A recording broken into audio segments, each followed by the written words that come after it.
Welcome to Tricks of the Trade. Today we're going to be discussing a lot of the products that you see here on the table, from bleaching to dyeing black and liver dogs to using a one-tube nose product on the nose. We are going to begin today by mixing our dyes. This is Black Velvet number 51D by Clairol. This will be for our liver dog. Coffee Brown number 57D by Clairol. Again, these are professionally formulated products. You must go to a beauty supply outlet store to buy these. The dyes that you find in a local grocery store or drugstore are not the right things to do. You cannot take a shampoo in product and use them correctly on these dyed coats. We're going to begin by mixing our Coffee Brown. This is our liver solution. Now, all of these are formulated in such a way that you want to mix 50-50 volumes. One little secret when you're using these products is that you need to let them sit for a solid 20 minutes after you mix them. Too many people want to mix and directly apply them to the coat, and then they get a zebra or striping-like effect. That's why. Let them sit. Okay, there's your liver dye. Now, equal parts of your clear developer. You don't want to use a cream developer in bleaching or dyeing your dogs. I took the liver dye product out of this container, so I'm going to use the same container to measure an exact equal part of a clear developer number 20. The brand name does not matter on this. You don't want to use a 30 or 40 volume developer. The 20 is what works on the texture of a dog's coat. Now that is exactly an equal part there. You always want to use plastic utensils and containers. Metal or steel will stop the chemical reaction of the dyes. You want to mix this well, and then we're going to let it sit for about 20 minutes before we apply it on the dog's coat. That's your liver dye. Same with the black. Going to mix it half and half.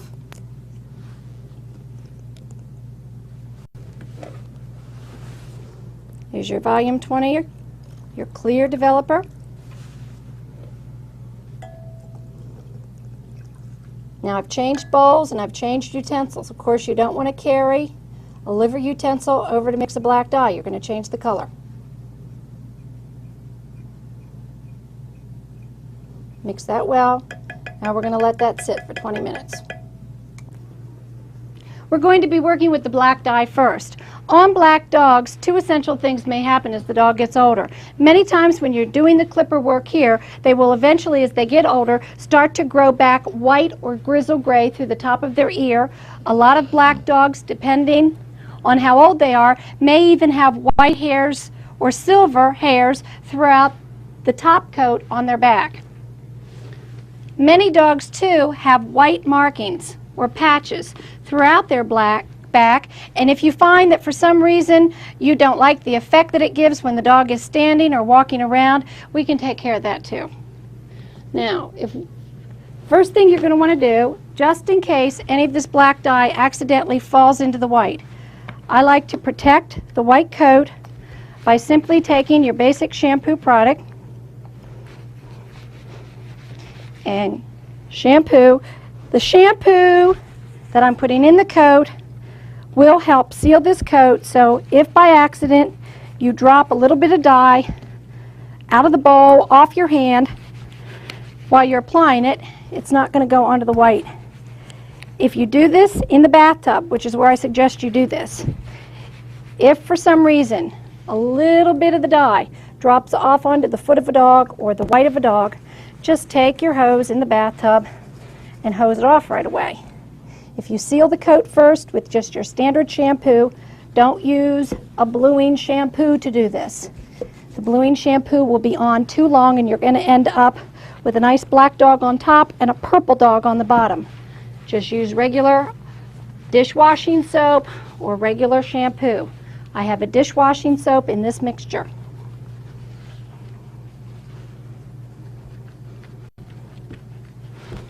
All right, now we're ready to go. Now on her, I am going to dye out the white spots on her back. Sit down. So that's where we're going to go first. Sit. Sit. Simply with your hand, and always wear gloves. If it's going to dye hair, it's going to dye your skin. Put on these nice little disposable gloves. Just dab it in here. It's like almost a pudding mixture at this point. It's not going to go anywhere. With your fingers, work it all the way through the coat down to the skin. Now we are working on a dog that is just naturally dirty. She has not had a routine bath in about a week. You don't want to bathe the dogs before doing this. You want just a natural coat. I did put her up on the grooming table before I started this, and I just brushed her out.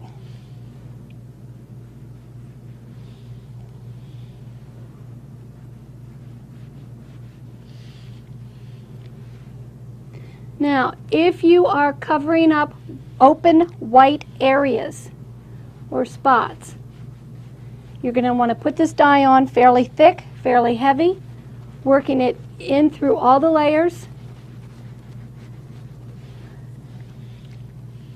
We're going to leave this on for 30 to 50 minutes, depending on how this dog's hair takes to the dye.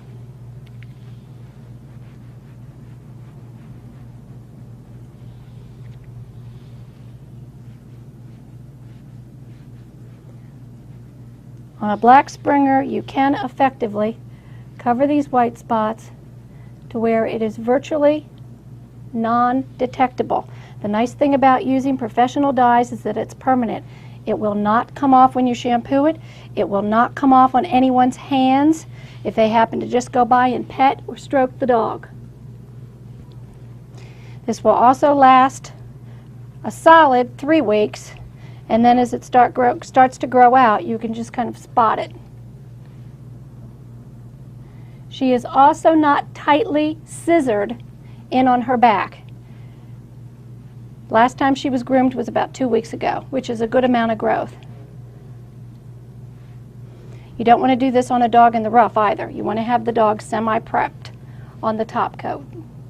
Now, if she was an older dog with a lot of gray and grizzling in the back that you want to cover, you would take the same technique with your hands, and I like to call this just feathering it in. You simply take your hands and you feather the top of the coat. You don't have to work this in through the layers down to the skin like we did on the white dots. Now you can also do this, which I'll show you on the liver dog in a moment. If we wanted these white spots to remain, you can avoid the white spots. Don't apply anything like Vaseline. Don't try to put the shampoo on the white spots. If you want the white spots to stay, but what you're trying to do is get the white or grizzle out of the coat, simply paint the coat and go around the white spots. This will not run, this dye will not run into the white spots.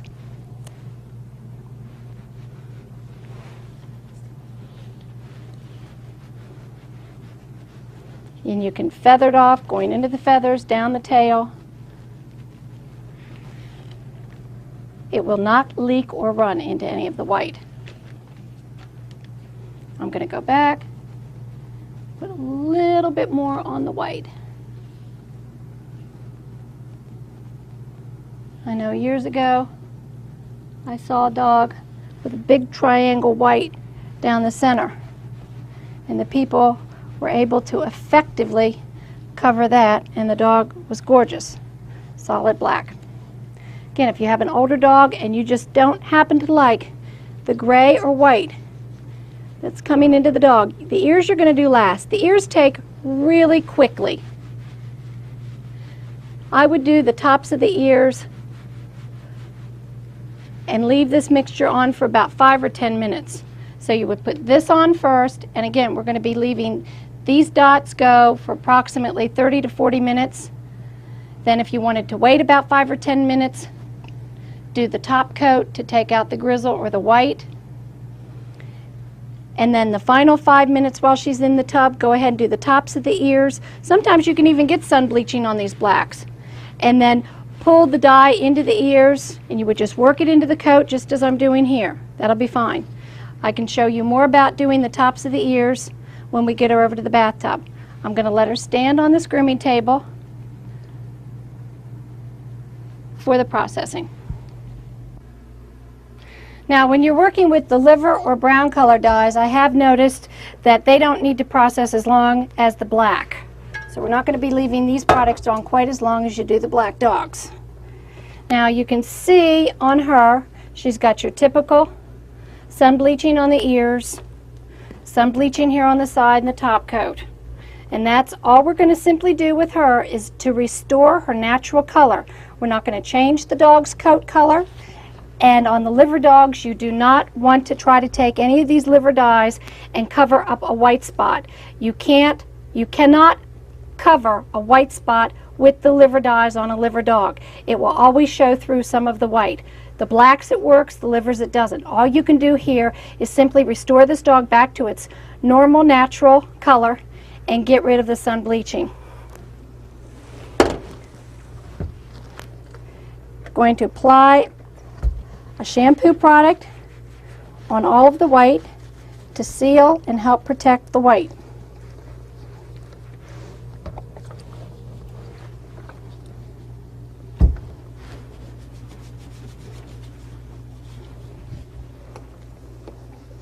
I'm not going to take the shampoo into the shawl. The shampoo and the water will leak into the top coat. Just leave that alone. We'll take care of that here in a different way in a minute. Going to take a towel. We're going to fold this towel lengthwise, the long way, one fold. We're going to wrap it around her neck, pull up the ears, and directly under the throat, we're going to place a pin. Now, this will cover her white shawl. This will also keep any of the dye mixture from falling onto the throat once we do the ears. So also help anything that may drip off the ears from going down the legs. Obviously, it's going to drip on. Again, you absolutely positively need to wear gloves so that you don't get all dyed. I also like to wear old smocks and old clothes to do this. If any of this dye gets on clothes, it's going to be a permanent stain. Again, she was not pre-bathed. All I did was I took her. She hasn't had like a bath in 4 or 5 days. I just brushed through her slightly.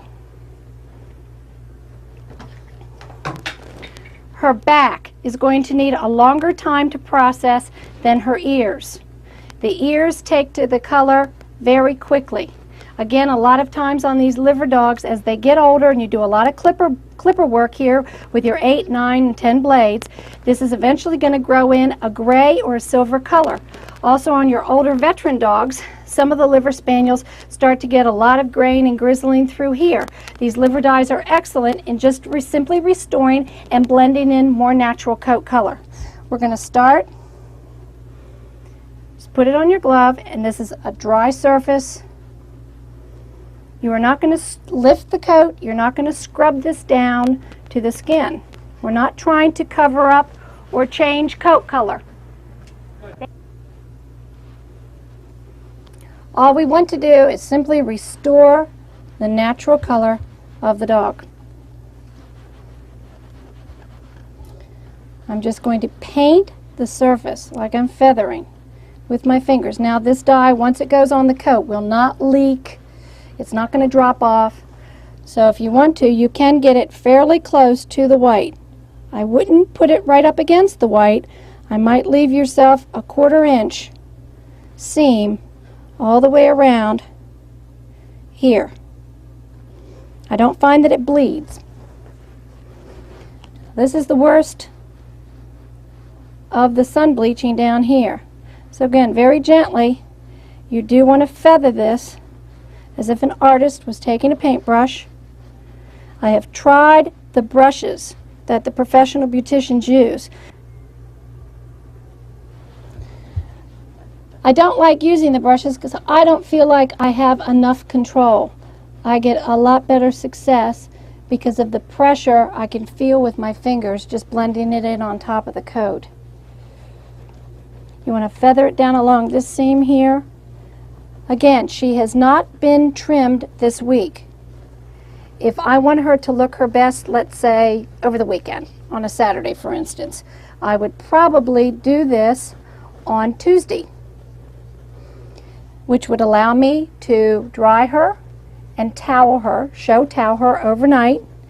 And on Wednesday, if any of this dye washes down into the white of the leg when I go to rinse her out. Some dogs are prone to that, some aren't. I think it depends on coat texture.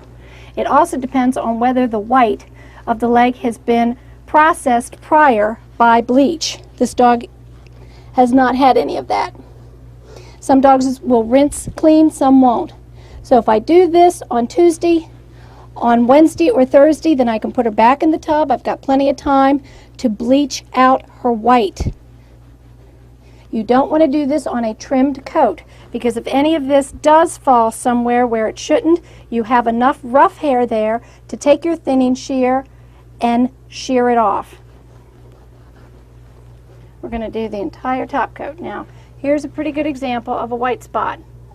I have not put any shampoo. You don't want to put shampoo on these white spots on their backs. The shampoo will drift or bleed into the liver, and then you're going to have a very obvious lighter colored orange around that white spot, and it's going to look terrible. Just gently feather this in. It won't absorb or bleed into the white. And if this is an untrimmed top coat, about a week or two's worth of growth, it's perfect. Because later when we go to finish her off, when you thinning shear all of this, it'll blend and look beautiful. Get it as close as you can. Don't be afraid to go up close.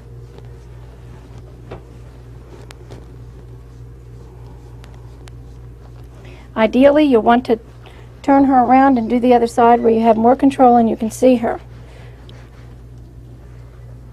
I am going to take this here and feather down the rear. Here, let's turn her around a little bit. Now, as she goes up against the enamel tub, some of the dye may go up against there, so make sure that you're not pushing her white up against the enamel tub where some of the dye is. You just have to keep a lot of control when you're doing this. I'm going to feather the pantaloons.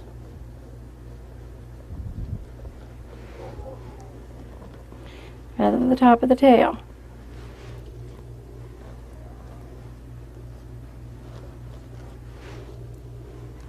Right on the surface. All the sun bleach is on the surface. You don't need to lift up this coat and go underneath.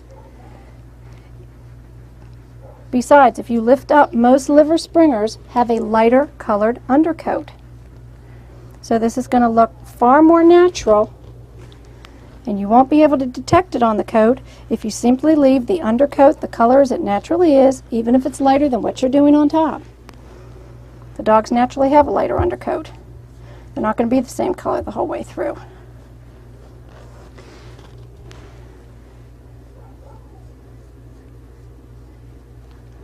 Now, I'm not taking this so thick that I'm plastering it over her. If you look here, and I'm hoping that the camera work can pick this up, you can almost see 2 or 3 different color grains. See how you can see some of the natural lighter coat color streaking through here? That's perfect. That's what you want. That's good.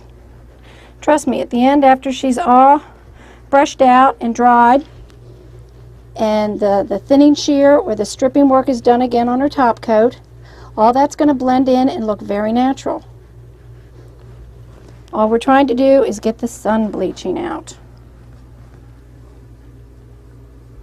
There's the white spot. Just leave it.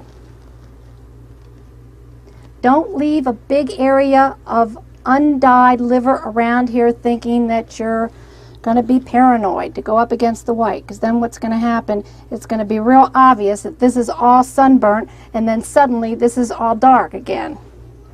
It's going to look horrible. Just take your finger and paint right up to it.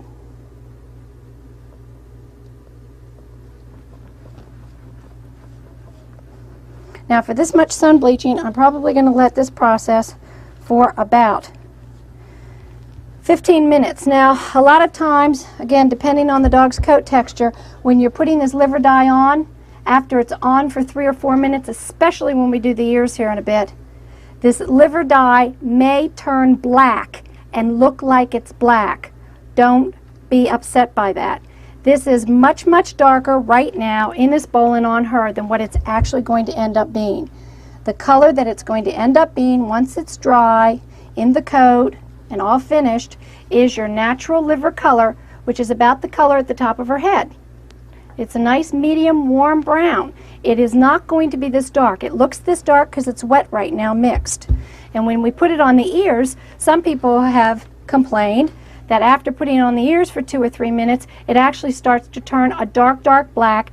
People get upset, they get paranoid, they freak out, and they immediately rinse the ears out thinking that, oh my God, my dog's going to turn out with dark, dark, dark black or liver ears, and the rest of it's going to be this natural medium warm color. That's not true. If you rinse it out too fast, there'll be no processing. You'll have no color at all, and then why bother? We're going to leave this on for 15 or 20 minutes. In 10 minutes, I'm going to come back, and then we're going to apply the rest of this dye to the tops of her ears and the fringe. This will only need to stay on 10 minutes. This will need to stay on 20 minutes, so time yourself. I don't want to put this on at the same time because I don't want to process these ears for 20 minutes or they will be too dark. And again, while I'm here in the tub with her, you can't walk away from these dogs. See how she's pressed up against the tub? Now if she were to turn, she could get that against some of her white. So I just need to be patient and stand with her. Okay, the back has been processing now for about 10 or 12 minutes. If you can see this, because I can see it standing here, this liver dye has now turned almost black on her coat. That doesn't bother me. Now, again, just as we did before, I'm going to do the top of her ear leather. This is typically where that silver gray starts to grow in on the top. And if you want to, you can just gently, the top of the skull, feather this in over the ear so that there's a gradual blending. Her eyebrows are a little light, that's fine. We're going to leave that alone. Looks natural. Feather it into the ear. Then I'm going to take the dye and work it in to the lower ear. The ears do not take as long as the top coat to process. It's a different kind of hair. It's much softer. It's also older hair. The hair on the top coat, you keep rolling when you scissor it and you work it with a thinning shear or the stripping knife. It also grows out, sheds, grows out again. These ears, the hair that they grow on their ears is forever. This is old hair. It's dry, it's brittle, and it will take to the processing much quicker than the top coat. See, I've worked that in. You don't want to glop it on where it's falling all over the place. This stuff will go right in and absorb. And again, this will turn almost black as it sits here for the next 5 minutes. You'll want to do both ears. The top coat has been processing for about 20 or 25 minutes. I've gone ahead and left the ear on for 10 or 12 minutes, and as you can see here, this is practically black in color. Don't let that worry you.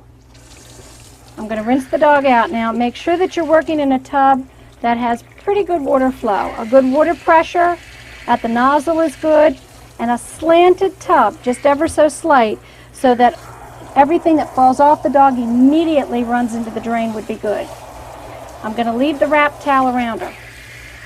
Always check your water temperature. You want cool to lukewarm water. You don't want to scald the dog with hot water.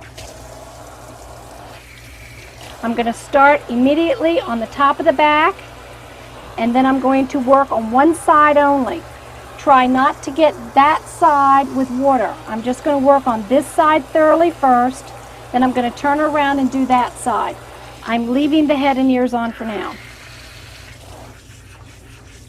Remember that her white legs have been soaked with shampoo. Now look, see that? Even though it rinsed into the white wasn't affected. It looks very natural. down the sides, out of the front leg. Now see, it rinsed onto the front leg, but look, it comes right out. Down the tail, down this back leg. Don't scrub it into the white, just simply lift up the white and let your water get it out there. Don't go scrubbing it. Underbelly.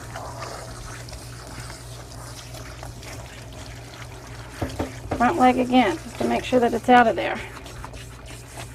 Okay, now we're going to turn her around, get it off the tub on that side. Now we're going to do the other side.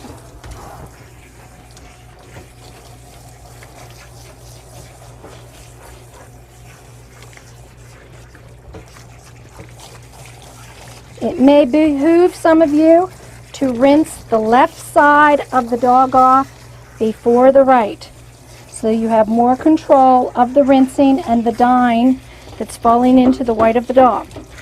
If you want the left-hand side of the dog to have the least amount of runoff with this dye into the white, you may want to rinse that off first. The right-hand side of the dog is normally not so important in appearance.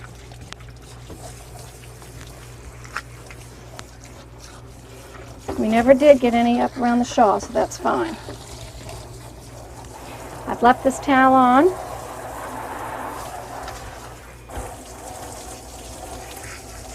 Leave the towel on so that as this falls off, little bridge over her ears and down her ears.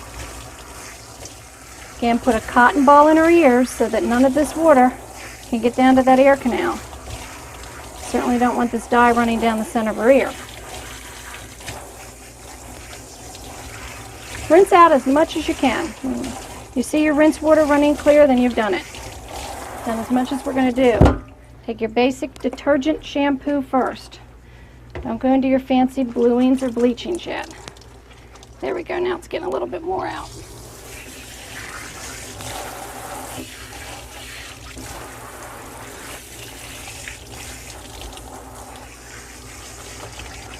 And get the rest out. You cannot shampoo the permanent dye out, so don't think by leaving some of it in you're doing yourself any favors. You're not.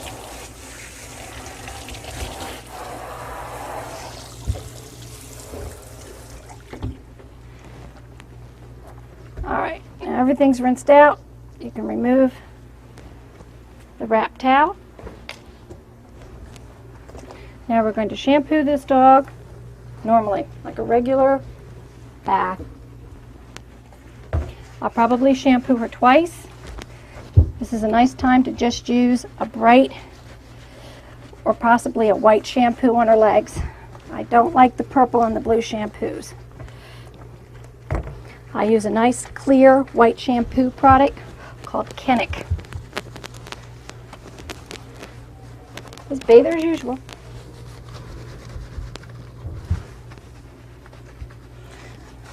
I'm going to bathe and shampoo her once or twice, and then we'll come back for the conditioning treatment. I finished bathing her twice. Now it's very important to processed hair that we recondition the coat and the skin.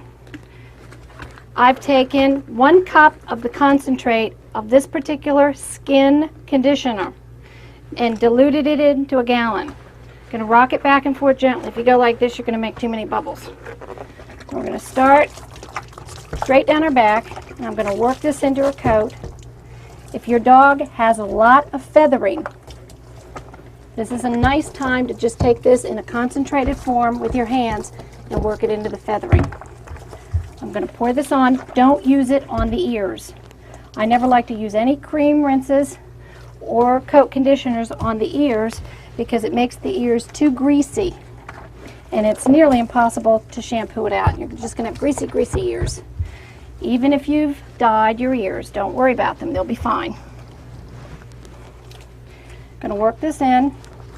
I'm going to allow this to stay on her for 2 or 3 minutes. All right, I'm going to rinse this conditioner out. Now, one of the really nice things about this particular product is in that diluted form of 1 cup to a gallon, you can pour this onto a dog's coat and skin and actually leave it on, which is really nice. Right now, I'm going to use it not only to recondition the coat, restore some of the natural oils back into the skin and the hair. I'm also using this because I tend to have very hard water here. This will give me one more opportunity to make sure that I've gotten all the dye off of the dog. It will also help me get all the shampoo residue. The shampoo may adhere stronger to the coat now because it's a processed coat. So this particular product really, really helps. This is going to be done on a Tuesday. You're going to towel her, as you do, with a normally wrapped towel, and then she can run around your house or go in a crate. She needs to wear her towel all night, or certainly for a few hours until she's completely dry. This would be a nice opportunity if your dog has full furnishings, nice long leg hair and belly coat. After I get this completely rinsed out, since we're going to be doing this on a Tuesday or even a Wednesday, this is a really nice time to take the diluted cream rinse, pour this into the feathering, going to pour it on, and we're going to leave it on.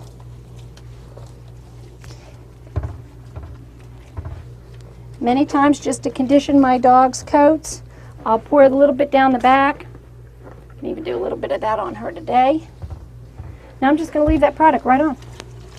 We're going to towel her like usual and let her dry for a couple hours or overnight. We're going to be bleaching next. And like we did with the dye earlier, we're going to mix the bleach and we're going to let it sit for about 20 or 25 minutes. We are going to take a glass or plastic container, no metal. Same thing, it does interfere with the process. You're going to mix equal parts of the white powdered bleach with the volume 20 processor. Now, unlike the dye, when you're using this bleaching product, you have to use this in a well-ventilated area. If you're indoors, you're going to have to set up a room fan and constantly keep the air flowing while you're mixing this, while you're using it, and while it's on the dog. This stuff can get nasty. So we're going to mix this equal parts. The dog that I'm going to be working on needs the forechest and all four legs bleached out. So I've taken a cup of the bleach with a cup of the volume 20. If you're just going to be doing a dog's face or just a little bit of work on some of the legs, you would not need to mix as much. Mix it well. You can see right now, really soupy. In about 20 minutes, this will thicken up like a pudding, and that's when it'll be ready to be used. Okay, while we're waiting for the bleach to process, this is a nice time to show you another little trick of the trade. This is a product called 1-2. You can buy this product at any show vendor. You can also get it out of a wholesale catalog company. What we're going to do here, this is a very typical summer-winter nose on this little bitch. Right now we are in the summer months and the pigment in her nose has faded to a light gray, white, or pink color. All these solutions is ferric subsulfate and tannic acid. If you're in a pinch, you can go to your pharmacy and look up. A lot of the liquid poison ivy treatments have one of those two in it. You can also talk to your pharmacist about ordering and getting one of these two for you. You never want to mix the two. You don't want to touch a rag or a Q-tip to the number 1 bottle and having that number 1 solution on it, transferring it over to number 2. As soon as the number 1 chemical touches the number 2 in any volume, it will instantly start the chemical process that makes it black. Keep all of your utensils separate and keep all of your bottles and supplies separate. It's nice to have 2 people to do this because 1 person can hold the dog. Obviously, while you're doing this, you don't want the dog to be licking its nose. we're just going to take a regular paper towel. You don't want the tongue to come out, especially after the second solution is applied, because the tongue then will turn black. I'm just going to dry this nose. Now, as quickly as possible so that the dog isn't uncomfortable. Most dogs don't like to be restrained in this way. We're going to take a Q-tip. This is the number 1. With a Q-tip, you are simply going to paint the nose.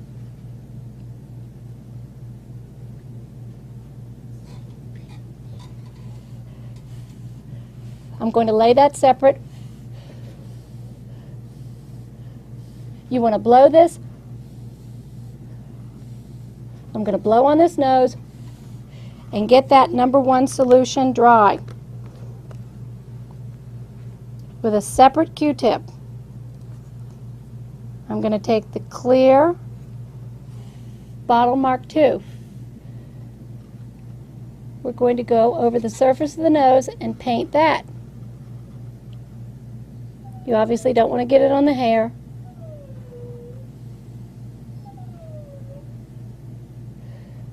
If some of the seam is not black, that's okay, because it's a very natural color. You know, it's natural to have pink inside the nostril too. And again, blow on the ear.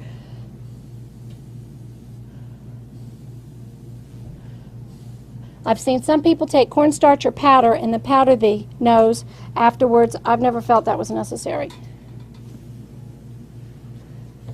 After it's dry, you may want to just dab it slightly with the towel. And you can see now it's pretty dry to where it's not even coming off on the towel.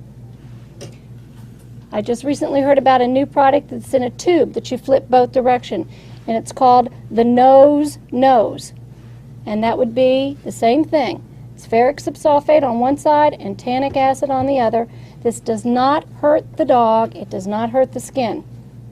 If you color the nose in this way, this will normally hold color on the nose for 3 or 4 days, sometimes longer. Doesn't hurt or harm the dog in any way. Just want to make sure that it's completely dry before they start licking it with their tongue. It's pretty dry.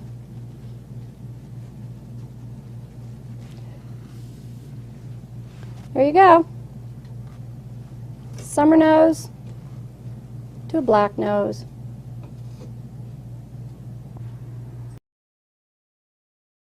To prep the dog for bleaching, again, you don't want to have the dog bathed. She was bathed about a week ago. This is just natural dirt and staining.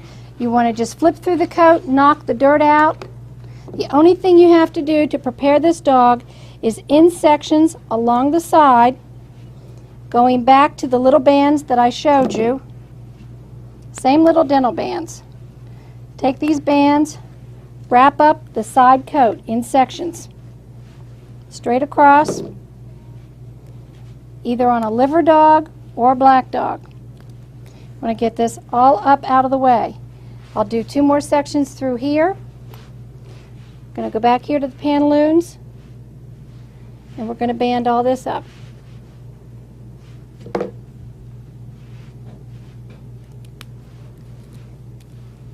Dry, dirty coat. You do not want to cut this dog's toenails before bleaching the dog. You expose the front quick of a nail to this bleach, and your dog is going to stand and burn the whole time it's in the tub. This processing is very hard on the skin, much harder than dyeing. And on exposed skin, this bleach will burn. So you don't want to do the toenails. You want to get all your solid coat up out of the way. After I get all this pinned up, then we're going to go over to the bathtub and begin the bleaching process. All right, in addition to banding up the sides and the pantaloons, I've gone ahead while I've had her on the tub and I've banded the top of her ears together up here. Don't band the leather, just band the actual hair. Now remember the bleach, how liquidy it was? Now see what it's done in the past 20 minutes. It's like a thick pudding. Real thick pudding. Just like with the dye, we're going to pick it up in our hands and you're going to feather it over the top of the coat. don't scrub this in. You don't necessarily want this sitting against the skin. Most of the staining of this coat is right on the surface, right on the top, whether it be from clay or dirt, urine stains. You can work it into the feathering here on the side, that's fine, but don't be scrubbing and working it in against the skin on the front of these legs, because I don't want it to burn the skin. You want an open window, you want a fan blowing fresh air the whole time you're working with this.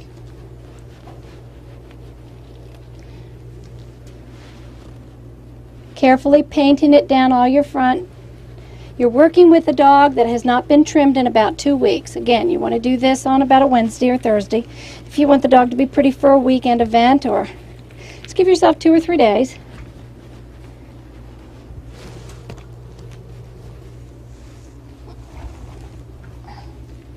Certainly put it on the brisket.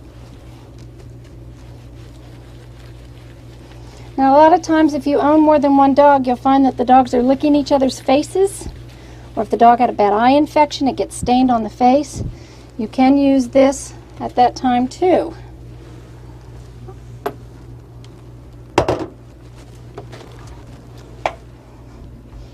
Again, the little pantaloon area, especially on the girls, does get some urine staining down in here. Same thing applies. You can take this and run it on the inside of that pantaloon area to get out the urine staining back here. That's fine.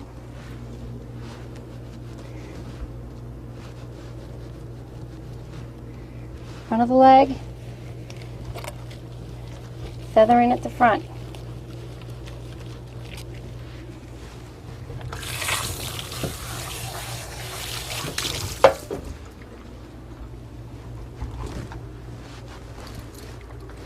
Now, what I'm going to do next is actually very simple. Don't worry if you get any on the coat. You've got a rough top coat. Anything that drips on the surface of the coat you can get off later. It will turn brown or black, a burnt shade of yellow.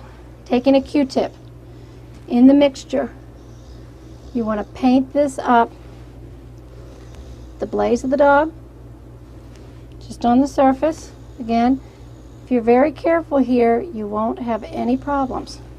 Again, like the dye, this will not bleed into the dark coat beside it. Where you put it, it will stay. Then with your fingers, you can go on the muzzle.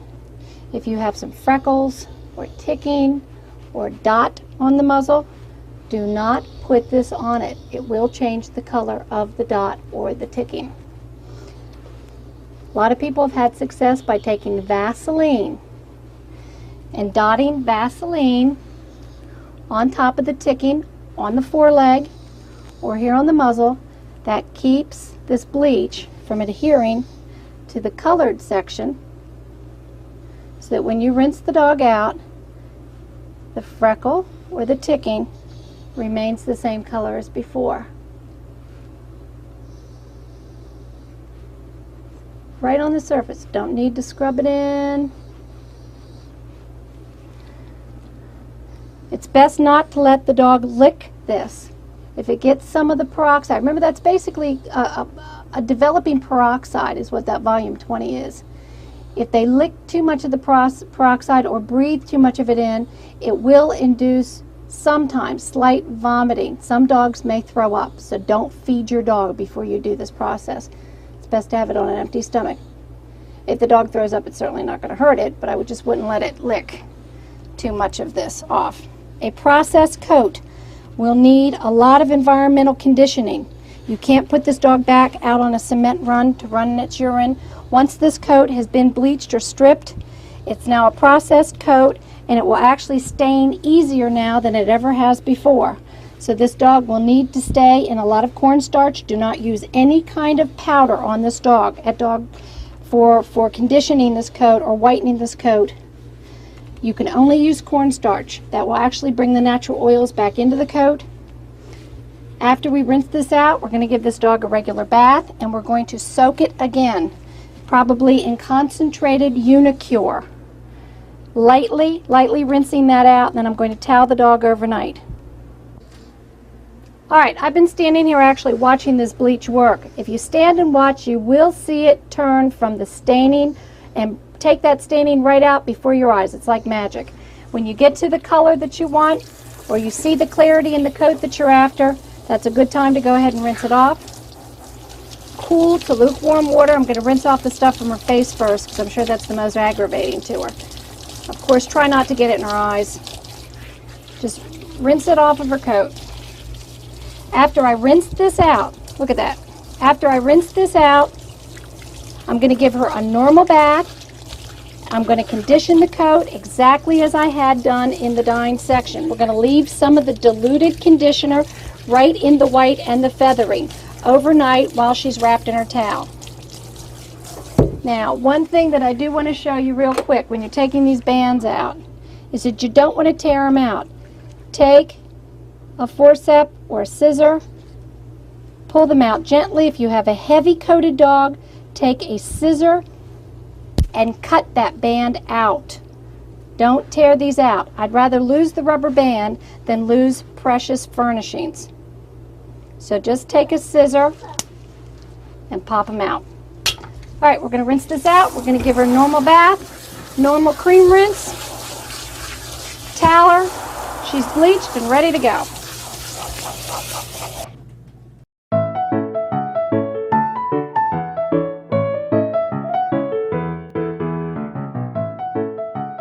Well, here are our two dyeing girls after they've had their towels taken off and they're dry. This is the black and white bitch that we worked on, and here's our liver and white bitch. Now, as you can see, we haven't done anything more to their white furnishings. This is how nice and white they turned out after the dye actually ran through their coat, was rinsed out and conditioned. On the liver bitch, this is the ear that we worked on in the tub, the finished ear. And this was the original color. Quite a difference.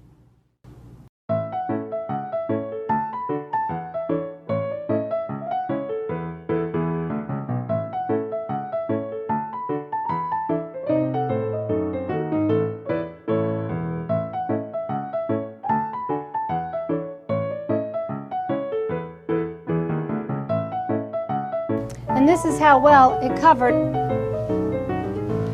the back of this dog.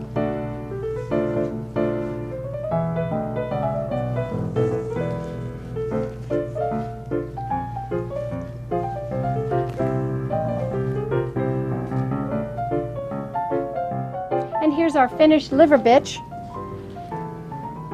This was the finished ear. This was the original color of the ear. Quite a difference. Finished side work,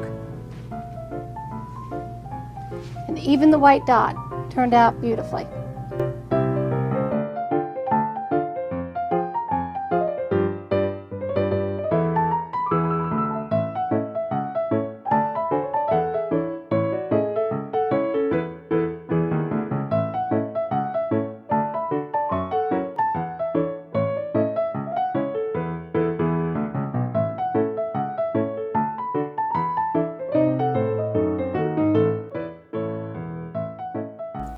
Thank you all for watching. I hope you enjoyed the video, and our Springer Club plans to bring you many, many more. I have thousands of hours of people watching these videos, which makes us very happy. But our Springer Club could use the revenue with all the hard work we put in. So please subscribe to our channel, and if you would like to support us, please go to PayPal. The address is listed here. Thank you again. Bye-bye.